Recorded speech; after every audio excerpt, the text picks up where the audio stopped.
Bom, pessoal, hoje vamos dar continuidade aos nossos estudos sobre a história da África.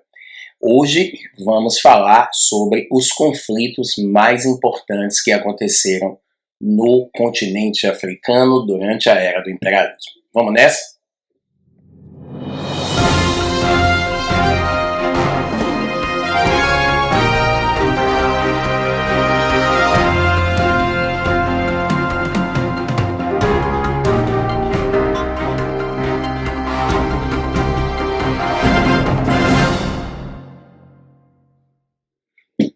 Nós vimos que durante a Era do Imperialismo, quando as nações da Europa precisavam colonizar a África e a Ásia, porque elas estavam em segunda revolução industrial e a segunda revolução industrial criou a necessidade de busca de novos mercados de consumo.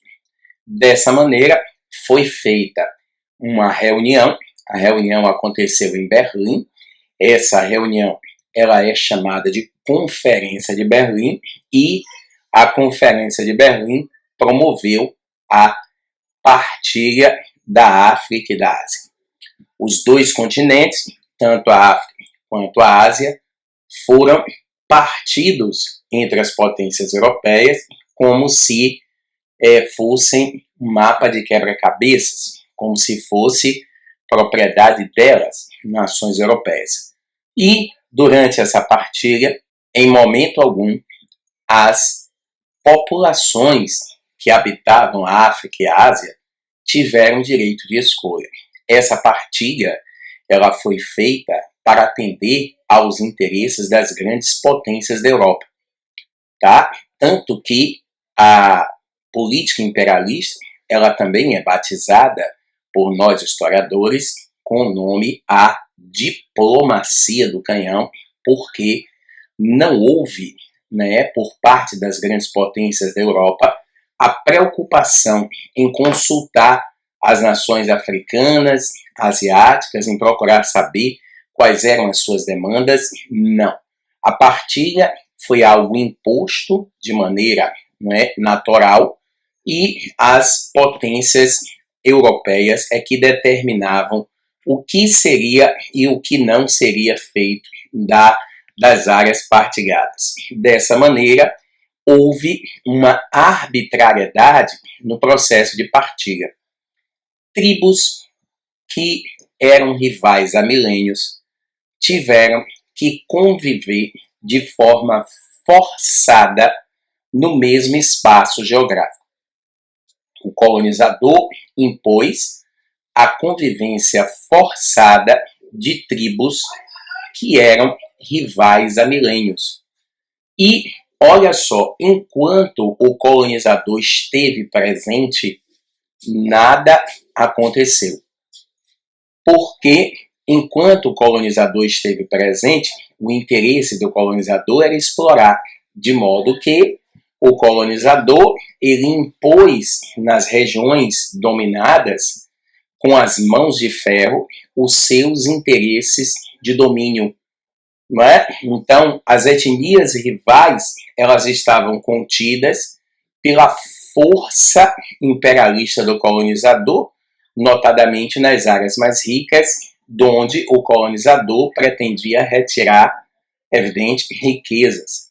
Mas, quando o colonizador sai da região, é quando acontece o que nós chamamos de descolonização.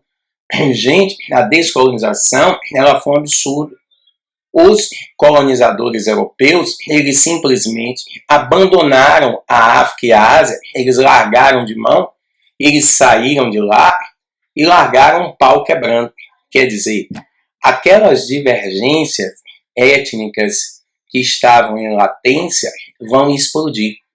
É por isso que nós temos que ter todo cuidado quando a gente fala de África e de conflitos. Os europeus, vamos supor, uma questão de prova. Os europeus foram responsáveis pelos conflitos existentes no continente africano. Falso. Os europeus, eles não foram responsáveis pelos conflitos existentes no continente europeu. Desculpe, gente, os europeus não foram responsáveis pelos conflitos existentes no continente africano. Os conflitos no continente africano pré-existem à chegada dos europeus. Agora, a política imperialista vai agravar esses conflitos na medida em que a política imperialista ela obriga, na medida em que as nações imperialistas obrigam a convivência forçada de grupos étnicos que eram rivais há muitas décadas, há milênios até. Então, os europeus e o imperialismo, eles não criaram os conflitos étnicos, mas eles agravaram. Os conflitos étnicos pré-existem à chegada dos europeus, mas com a chegada deles, esses conflitos foram agravados exatamente por conta dessa convivência forçada. Nós vimos na aula anterior que o imperialismo deixou 3 grandes consequências: fome, epidemias, ambas, tanto a fome quanto as epidemias, nós falamos na aula anterior, e hoje nós vamos falar dos conflitos, que foi uma das consequências do imperialismo, o agravamento desses conflitos. E, em alguns casos, a gênese mesmo desses conflitos. Vamos começar nossa narrativa dos conflitos na África pelo conflito na África do Sul, a questão do apartheid.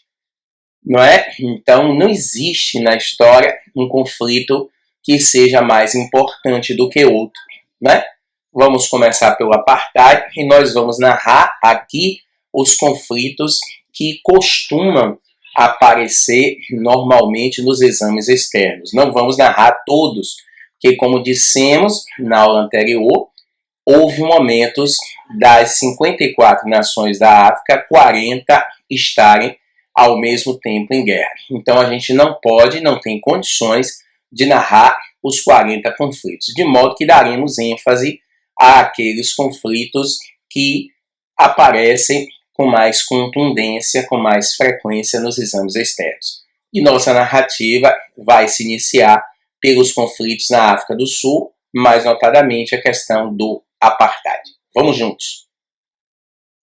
Nossa narrativa histórica começará pela África do Sul. Em primeiro lugar, as fronteiras que a África do Sul faz. A África do Sul está aqui, no extremo sul do continente africano, e a África do Sul faz fronteira com Namíbia, grande produtor de diamantes, Botsuana, também grande produtor de diamantes, Zimbábue, também um grande produtor, e esse país que não está aqui aparecendo o nome é Moçambique. Foi a última residência de Mandela. Existe na África do Sul, vocês devem estar vendo aqui, Lesoto, que é um país dentro da África do Sul. Primeiro detalhe, a África do Sul tem uma localização privilegiada. A África do Sul faz fronteira com o Oceano Atlântico. Esse oceano é o Oceano Atlântico e este oceano aqui é o Oceano Índico. Não é? Então, a África do Sul é uma rota de passagem. Ela liga o Ocidente ao Oriente, e pelo simples fato de ligar o Ocidente ao Oriente, isso já torna geopoliticamente a África do Sul uma área de grande importância econômica. As cidades que estão aqui no litoral, aqui tem uma cidade chamada Cidade do Cabo, que inclusive é uma antiga feitoria fundada por Portugal. Né? Nós temos Durban, foi uma cidade que ganhou notoriedade recentemente porque houve em Durban uma conferência sobre o racismo. Então, a África do Sul, ela tem uma economia poderosa porque ela é uma rota de passagem. Ela liga o Ocidente ao Oriente porque ela está banhada por dois oceanos, o Atlântico e o Índico. Além disso, internamente, a África do Sul é um país extremamente rico em diamantes. A África do Sul é um país extremamente rico em diamantes. A África do Sul também é um país muito rico em ouro. Como dizem os geógrafos, é uma área que foi escudo cristalino. E toda a área que foi escudo cristalino é uma área rica em metais, né? Então a África do Sul, além dessa riqueza, pelo fato de ser um entreposto comercial, a África do Sul apresenta riquezas internas, o ouro e o diamante. Até hoje a África do Sul é um dos maiores produtores de diamantes do mundo, tá? Então, a África do Sul, primeiro país europeu a chegar na África do Sul e ocupar o litoral da África do Sul, foi Portugal. Portugal ocupou o litoral de todo o continente africano e ao longo do litoral, nós vimos em aulas passadas, Portugal fundou entrepostos de comércio, e esses entrepostos comerciais chamavam-se feitorias, correto? Bom, quando aconteceu o processo de invasões holandesas ao Brasil, a África do Sul, as feitorias portuguesas da África do Sul, elas foram ocupadas pelos holandeses. Quem tiver dúvida, vai lá no nosso canal e assiste a aula sobre a decadência dos ciclos econômicos do período colonial de história do Brasil. Então, os holandeses vão dominar os entrepostos comerciais que estavam na África do Sul e que anteriormente eram entrepostos que se encontravam sob domínio de Portugal, tá? A Holanda, então, passa a exercer uma hegemonia sobre a África do Sul a partir do século XVII. Quando aconteceu a Conferência de Berlim, porque a Conferência de Berlim, o ano da Conferência de Berlim foi em 1885. Quando aconteceu a Conferência de Berlim, a África do Sul ela foi mantida sob o domínio holandês. Como os holandeses já estavam na África do Sul desde o século XVII, né? Quando aconteceu a Conferência de Berlim, as grandes potências acharam por bem não mexer nessas relações de domínio que já existiam na África do Sul. Então, os holandeses dominavam a África do Sul e quando aconteceu a Conferência de Berlim, a África do Sul ela foi mantida sob o domínio holandês. Os holandeses continuaram dominando a África do Sul e extraindo no início as riquezas naturais. Na época da Conferência de Berlim, é importante que se diga, não se sabia da existência nem de ouro nem de diamantes na África do Sul. Na época da Conferência de Berlim, desconhecia-se a existência de ouro e de diamantes da África do Sul. Então, os holandeses estavam dominando a África do Sul quando a Conferência de Berlim aconteceu. Os holandeses estavam estabelecidos na África do Sul desde o século XVII e a manutenção do século XIX com a Conferência de Berlim. Ora, estava tudo tranquilo quando na África do Sul aconteceu um incidente. Um britânico, né, que era na verdade médico, mas acabou se tornando banqueiro, era sócio de um grande banqueiro chamado Cecil Rhodes. Cecil Rhodes era um judeu britânico, era um banqueiro, era um dos homens mais ricos e influentes da história do capitalismo no século XIX e ele tinha um sócio, tá? Era um médico e este médico tinha uma fazenda na África do Sul, tá? Era muito comum, não é? Esses britânicos, desculpem, terem fazendas na África do Sul. Era muito comum. Então, era um médico que tinha uma fazenda na África do Sul e usava essa fazenda como veraneio, como área de descanso.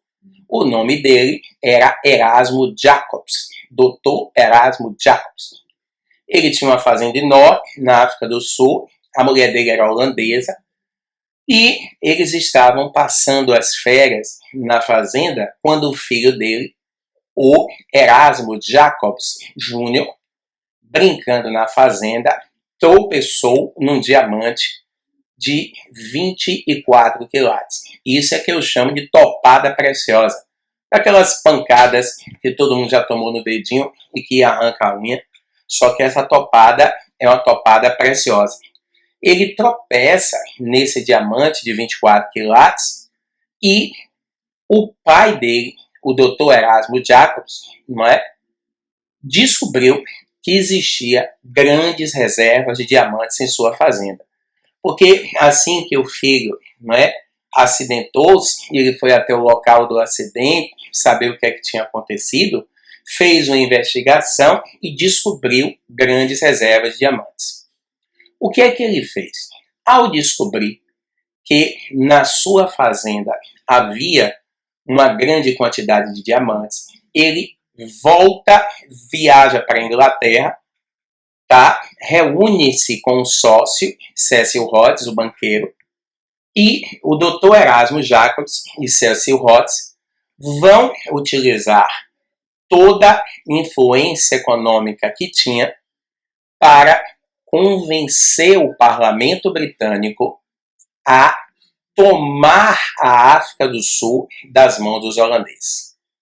Era inadmissível a África do Sul, com a quantidade de riquezas que tinha, diamantes, não é, ficar nas mãos dos holandeses. Então, Erasmo Jacobs e Cecil Rhodes utilizaram-se de toda a influência que tinham e convenceram o parlamento britânico a tomar a África do Sul das mãos dos holandeses, porque eles não iriam admitir que uma riqueza dessa ficasse sob o domínio, sob o controle dos holandeses. Foi nesse momento, graças à pressão e à influência de Cecil Rhodes e Erasmo Jacobs, que a Inglaterra decidiu intervir na África do Sul, tomando as riquezas, para tomar as riquezas da África do Sul. O que é que vai acontecer? Qual o desdobramento disso? Uma guerra. A Inglaterra vai travar uma guerra com os holandeses na África do Sul. Você não acha que essa guerra vai ser na Europa? Eles não vão destruir a Europa. Eles vão destruir o país dos outros. Então, os ingleses vão travar uma guerra com os holandeses na África do Sul para tomar a África do Sul das mãos dos holandeses. Olhe o imperialismo e as suas facetas, a cara de pau das potências imperialistas. As potências imperialistas, né, Inglaterra e Holanda, estão brigando na terra dos outros para ver quem vai roubar a terra dos outros. É muita cara de pau. É nesse momento, no ano de 1899, que explodiu uma guerra dentro da África do Sul, conhecida como Guerra dos Boeres. Guerra dos Boeres, tá? Guerra dos Boeres explodiu entre os ingleses e holandeses no ano de 1899 na África do Sul. Quando Cecil Rhodes e Erasmo Jacobs manipulam a Inglaterra, em 1899 explode a Guerra dos Boeres. De um lado, nós tínhamos a Inglaterra Do outro, nós tínhamos a Holanda brigando na terra dos outros para ver quem vai roubar a terra dos outros. Ó, Boer é sinônimo de Afrikaner. A palavra Boer é sinônimo da palavra Afrikaner. Elas têm o mesmo significado, branco, nascido na África. Inclusive o nome Guerra dos Boeres foi um nome dado pelos africanos. Olhe bem, Guerra dos Boeres, Guerra de Branco, briga de branco. Até hoje, não é? O racismo é algo tão cristalizado que quando nós usamos o termo briga de branco, não é? Entendemos como briga de gente grande. A Guerra dos Boeres vai durar até 1902 e termina com a vitória da Inglaterra. É a partir desse momento, 1902, que a Inglaterra passa a exercer um domínio sobre a África do Sul, certo? Os holandeses que estavam na África do Sul, eles não foram expulsos de lá. Os holandeses ficaram confinados a regiões específicas determinadas pelo governo britânico. Eles não foram expulsos, eles ficaram confinados a regiões específicas determinadas pelo governo britânico. Então, em 1902, começa o domínio britânico sobre a África do Sul. Contudo, esse domínio vai adquirir uma faceta extremamente perversa e cruel no ano de 1948, quando a Inglaterra oficializou uma política chamada apartheid. A Inglaterra, em 1948, oficializou uma política na África do Sul chamada apartheid. A palavra apartheid significa segregação. Veja só, a segregação era comum entre todas as nações da Europa. Todas as nações europeias segregavam, discriminavam os africanos. Até porque a política imperialista dominou a África e a Ásia, usando como pretexto para o domínio a inferioridade dessas raças. Era o conceito de darwinismo social, de que havia raças superiores e raças inferiores, e, portanto, o discurso da inferioridade racial do africano e da inferioridade racial do asiático foi um discurso que respaldou, que legitimou o domínio da Europa sobre os africanos e os asiáticos. Horrível. Na verdade, esse discurso de inferioridade da raça africana e asiática foi um discurso que já havia sido utilizado antes, quando os europeus colonizaram a América. Eles usaram o mesmo discurso, a inferioridade dos ameríndios, e que, por conta dessa inferioridade, os europeus estavam levando progresso, avanço, desenvolvimento e coisas do tipo. Então, em 1948, a Inglaterra impôs a cruel, perversa e asquerosa política do apartheid na África do Sul. No que consistia efetivamente o apartheid? Na verdade, o apartheid era uma política que oficializava o racismo e a segregação das minorias na África do Sul. É bom tomar cuidado com o termo minoria. Historicamente, o termo minoria não é usado no sentido quantitativo. É considerado, historicamente, minoria todos aqueles que são alvo de exploração, são os explorados. Por exemplo, no Brasil colonial, os negros numericamente eram maioria, mas historicamente os negros eram minoria. Correto? Então o apartheid foi uma oficialização de uma segregação imposta pela Inglaterra contra as minorias na África do Sul. O ano 1948 não é acidente. A Inglaterra vai oficializar o apartheid em 1948, porque 1948 foi o ano que se promulgou a Declaração Universal de Direitos Humanos. Olhe que paradoxo e com uma história paradoxal. A Declaração Universal de Direitos Humanos, ela foi criada pela ONU e a Inglaterra é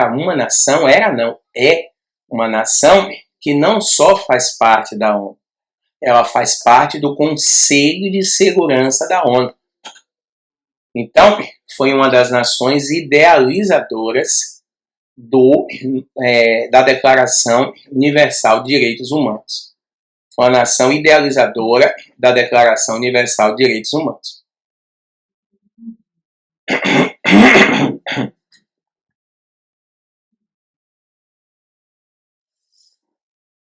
Como a declaração considera racismo um crime, para ela, Inglaterra fugir de eventuais processos, o que é que ela fez? Ela descriminalizou a violação dos direitos humanos na África do Sul. Ela oficializou a perseguição, o racismo, as mortes, descriminalizando, a perseguição, o preconceito existente na África do Sul. Então, dessa maneira, ela pôde ficar à vontade. O que é que a Inglaterra fez na África do Sul? Um país negro, cuidado, a África do Sul é um país negro. Muita gente, por conta do apartheid, equivoca-se e acha que a África do Sul é um país branco. Não é. A África do Sul é um país negro. A África do Sul é um país formado, na sua imensa esmagadora maioria, por negros. Tinha bairro de branco, bairro de negro. Escola de branco, escola de negro. Ônibus de branco e ônibus de negro. Ó, engraçado. O branco podia transitar no ônibus do negro, mas o negro não podia transitar no ônibus do branco.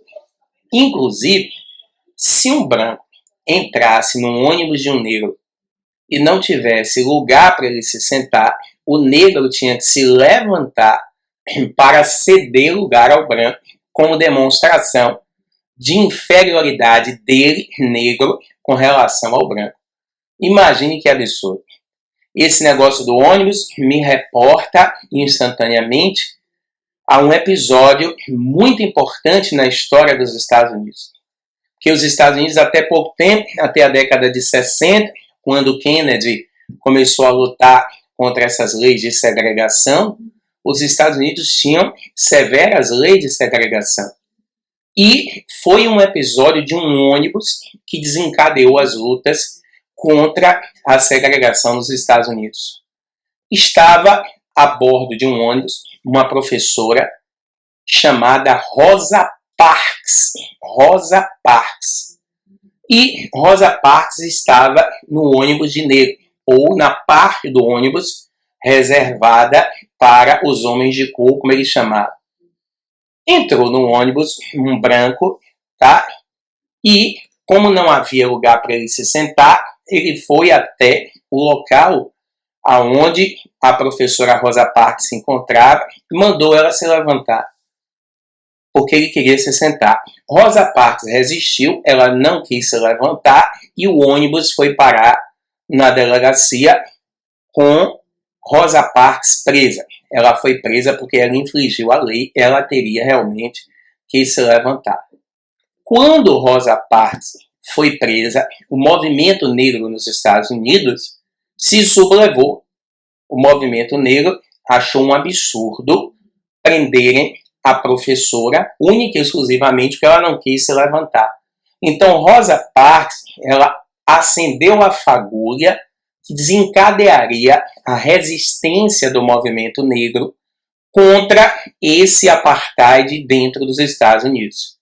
É aí que surge a figura do pastor anglicano Martin Luther King Jr., que morreu assassinado, todos sabem, mas mesmo tendo morrido assassinado, o assassinato dele não foi em vão, porque ele se martirizou pela causa e o movimento negro deu continuidade, arrancando conquistas para a população negra, como, dentre elas, as leis das políticas afirmativas, que nós sabemos que políticas afirmativas não resolvem problema, mas as políticas afirmativas amenizam. Se não fosse por elas, por exemplo, não veríamos um Obama presidente da República nunca. Os Estados Unidos conseguiram eleger um presidente negro antes do brasileiro. Olha que o Brasil é um país mais negro que os Estados Unidos. E os Estados Unidos conseguiram eleger um presidente negro antes da gente. Então, deixando os Estados Unidos de lado e voltando para a África do Sul, na África do Sul você tinha ônibus de branco, ônibus de negro, calçada de branco, calçada de negro. Gente, calçada, olha que absurdo. Agora, o negro só podia transitar na calçada dele, o branco não. Agora, olha, se o branco estivesse transitando uma calçada de negro e o negro avistasse o branco vindo em direção a ele, ele tinha que descer da calçada para abrir espaço para o branco passar, e quando o branco estivesse passando, ele teria que abaixar a cabeça para o branco como demonstração da sua inferioridade e subserviência. Isso são leis impostas pela Inglaterra num país negro. Olha que absurdo. O apartheid foi cruel. Imagine as perseguições, as mortes, né? O genocídio de milhares de negros que não aconteceu na África do Sul. Foi nesse contexto que, na década de 50, surgiram duas figuras que iriam fazer a diferença e marcar não só a história da África do Sul, mas a história do mundo inteiro. Nelson Mandela e Oliver Tambo. Eles dois vão dar início às lutas contra o apartheid, marcando a história não só do continente africano, mas a história do mundo inteiro. Então, na década de 50, Mandela, todo mundo conhece, e um dos cidadãos mais injustiçados da história, Oliver Tambo, os dois vão se filiar a um partido político. Esse partido político pré-existe a Mandela e a Tambo. Congresso Nacional Africano. O Congresso Nacional Africano pré-existe a Mandela e Tambo, e os dois vão dar início às resistências contra o apartheid na África do Sul. Não só eles vão dar início à resistência contra o apartheid, mas eles, na verdade, começam a denunciar a política imperialista da Inglaterra. Inicialmente, Mandela defendia a luta armada. No primeiro momento, Mandela era um árduo defensor da luta armada. Oliver Tambo era mais o homem da articulação. Nesses movimentos revolucionários sempre acontece isso, já reparou? Tem um homem da articulação, Fidel, e tem um homem da ação, que é o Che. Então, Mandela defendia no início a luta armada e Tambo era o homem da articulação. A Inglaterra sai ao encalço de ambos. Os dois se tornam inimigos número um. A Inglaterra prepara uma emboscada e num local aonde ocorreria uma reunião do CNA, a Inglaterra, nessa emboscada, consegue prender Mandela. A Inglaterra prendeu Mandela e Tambo conseguiu fugir para a Europa. Mandela foi preso e Oliver Tambo ele consegue fugir para a Europa. A Inglaterra prendeu Mandela, acusando Mandela de arruaça. Imagine, Mandela estava lutando por democracia e foi preso sob a acusação de arruaceiro. Aliás, Mandela ficou 28 anos na cadeia. 28 anos preso, Nelson Mandela ficou. Quando Tambo fugiu para a Europa, Oliver Tambo fugiu municiado com muitas informações. Oliver Tambo tinha vários documentos, fotos, filmagens, imagens das mais variadas que mostravam como a Inglaterra estava violando os direitos humanos na África do Sul. E ele, o Tambo, viaja para a Europa com o objetivo de denunciar os crimes que a Inglaterra estava cometendo na África do Sul. Claro, como se a Europa não soubesse. Foi até uma ingenuidade de Tambo, porque, como eu disse, o que a Inglaterra fazia na África do Sul, as outras nações faziam também. Correto? Então, Oliver Tambo ficou circulando na Europa, buscando vários órgãos internacionais, ONU, Cruz Vermelha, entidades de âmbito internacional e de prestígio internacional para denunciar o apartheid. E Mandela, da cadeia, continuava comandando ações terroristas, ações de guerrilha. Mesmo da prisão, Mandela continuava tendo influência sobre o movimento. Tá? A história da África do Sul, do apartheid, vai mudar radicalmente quando aconteceu uma chacina, né, que surgiu em consequência da lei do passe. A Inglaterra determinou que os sul-africanos, para transitar no país deles, só poderia se tivesse um passe emitido oficialmente pelo governo britânico. Quer dizer, a lei do passe produziu um cerceamento do direito de liberdade na África do Sul. Quer dizer, os sul-africanos no país deles não podiam transitar livremente, porque havia bairros, notadamente os bairros mais luxuosos, mais ricos, os brancos, que os sul-africanos negros só poderiam transitar com a lei do passe. Iniciou-se assim, quando a Inglaterra criou a lei do passe, uma série de protestos contra a lei do passe. Né? Protestos das mais variadas formas, das mais variadas maneiras, e muitos deles organizados por Nelson Mandela. Num desses processos ocorreu um massacre chamado Massacre de Shaperville. Esse massacre, o Massacre de Shaperville, mudou radicalmente a história da África do Sul.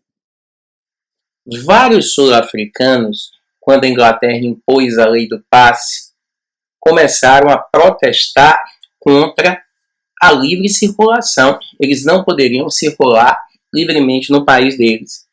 E na região de Shaperville, o exército britânico apareceu atirando e matando as pessoas. Aqui nós temos uma imagem que retrata as pessoas que morreram com o massacre de Shaperville. Tudo aqui são corpos, pessoas que foram covardemente fuziladas pelos britânicos, pelo exército britânico.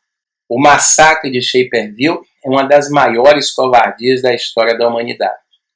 Mas, como de tudo a gente tira um proveito, esse massacre foi filmado, os sul-africanos registraram, a própria mídia, mesmo branca, na África do Sul, registrou o massacre, até porque várias crianças morreram com esse massacre, e é aí que entra em ação a figura de um bispo da igreja anglicana chamado Desmond Tutu. Está vivo até hoje. Desmond Tutu um bispo da igreja anglicana vai visitar Mandela na cadeia, tá? E na cadeia, Mandela informa o paradeiro de Oliver Tambo. Inclusive, há que se salientar que o massacre de Shaperville mudou a história de Mandela. É após o massacre de Shaperville que surge o Mandela que o mundo inteiro conhece, o Mandela pacifista. Porque após o massacre de Shaperville, Mandela decidiu abandonar a luta armada. Porque Mandela sentiu-se responsável pela morte dessas pessoas. Porque, claro que ele não era, mas ainda que indiretamente, essas pessoas tinham nele um referencial. Então, depois desse momento e de muitas outras mortes, Mandela abandona a luta armada e Mandela vai se tornar um pacifista. É nesse momento que Mandela se torna um pacifista. Desmond Tutu visita Mandela na cadeia e sabe, na cadeia, ele toma conhecimento do paradeiro de Oliver Tambo e vai até a Europa encontrá-lo. Desmond Tutu chega na Europa e encontra-se com Oliver Tambo. Ele, o Tutu, utiliza-se da influência que ele tinha como líder religioso e consegue fazer com que Oliver Tambo fosse recebido pela ONU. O pobre coitado do Tambo estava tentando isso desde a prisão de Mandela. E o Desmond Tutu usou a influência, claro, o massacre de Shaperville e a propagação das notícias também contribuiu. E assim, na década de 80, o mundo inteiro tomou conhecimento do apartheid. O mundo inteiro. Todos passaram a ter conhecimento de quem era Mandela, do que era o apartheid, do que a Inglaterra fazia, das atrocidades cometidas pelo governo britânico. Eu lembro, eu era jovem, adolescente na ocasião, o Carnaval de Salvador, na década de 80, teve como tema o apartheid. Quando o apartheid tornou-se público, começa uma enorme pressão internacional em cima da ONU para acabar com o apartheid. A Inglaterra, de maneira cínica, disse textualmente na Assembleia Geral da ONU que não tinha a menor ideia do que estava acontecendo na África do Sul, que ela não era responsável pelo apartheid, que o apartheid aconteceu por uma questão interna, que não foi culpa dela, e sim culpa do governo sul-africano. É muito cinítico. As pressões internacionais se tornam muito fortes e exatamente no ano de 1990, Frederic de Klerk, olhe o nome do presidente da África do Sul, Frederic de Klerk. Ele era um anglo-britânico. Tinha descendência alemã, tá? Ele era um anglo-germânico, perdão. Ele tinha descendência alemã e britânica. Então, Frederic de Klerk, em 1990, permitiu o funcionamento do CNA, porque o CNA ele era considerado um partido político proibido. Então, Oliver Tambo permite o funcionamento do CNA, anistiou Mandela, anistiar é perdoar, e autorizou para o ano de 1994, que era o ano que ocorreria as próximas eleições presidenciais. O mandato na África do Sul é de 5 anos, então de Klerk estava em 1990, autorizou para o ano de 1994 eleições diretas, dando aos negros direito a voto. Gente, é isso que vocês estão ouvindo. Os negros na África do Sul só ganharam direito a voto em 1994. Quer dizer, eles só tiveram direito à cidadania no país deles em 1994. E neste ano, 94, Frederic de Klerk vai dividir chapa com Mandela. Mandela, 1994, foi eleito presidente da República. Imagine, o primeiro presidente da República negro da história do país negro, África do Sul, foi Nelson Mandela, eleito em 1994, dividindo, disputando chapa com de Klerk, que Frederic de Klerk foi candidato à reeleição e perdeu. Mandela ganhou com a frente disparada do Frederic de Klerk. Quando Mandela foi eleito, Mandela deu início a um programa agressivo de distribuição de rendas. Através das políticas afirmativas, Mandela obriga as principais empresas a terem negros nos seus quadros. Mandela obriga as principais instituições de ensino a terem negros nos seus quadros.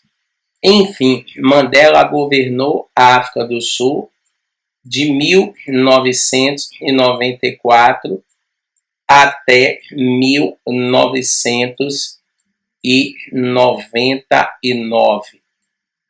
Ele não quis se recandidatar por opção. O discurso de Mandela é que ele já tinha feito a parte dele na resistência contra o apartheid e agora ele iria viver um pouco, dedicar-se um pouco aos filhos, aos netos, e certo, ele está certo, ele realmente fez a sua parte na história. Então, quando Mandela sai do poder, de 1999 até o presente momento, 2020, a África do Sul continua sendo governada majoritariamente pelo CNA. É claro que ainda existe um déficit social muito grande. A África do Sul ainda tem problemas étnicos, problemas internos muito sérios, mas houve uma melhora substancial da condição racial. Hoje, por exemplo, a gente já tem uma Suprema Corte na África do Sul, toda ela negra. Então, a gente já encontra negros ricos.